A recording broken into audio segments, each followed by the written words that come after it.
After making a killing from his investment in Vodafone, Ajay Piramal is ready with his next big bet. Sources tell ET now that Piramal is routing part of the proceeds from the Vodafone stake sale to make a strategic investment.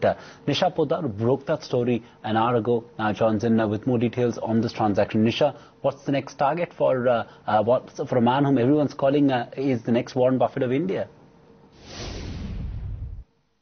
Well, Ajay Piramal is wasting no time in reinvesting the amount of money that it got from Vodafone. And remember, it was a 3,000 crore rupees of profits in that 8,900 crore rupees transaction. And this time around, a part of that fund is getting invested in Shriram Capital, exactly the way it had been spelt out by Ajay Piramal right at the time when the Vodafone transaction just got completed last week.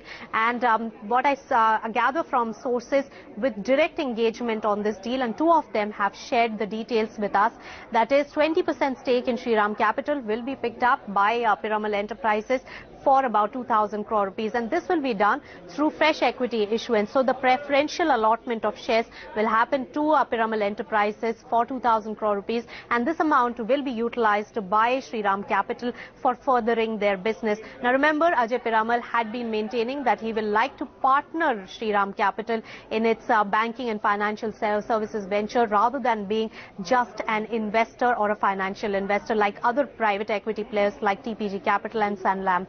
And that's exactly what he is heading to do, because 20% stake in that company along with 9.9% stake in Shriram Transport Finance is a huge amount of stake when it comes to Shriram Group for Piramal Enterprises. April 17th is when this deal announcement is likely to be made.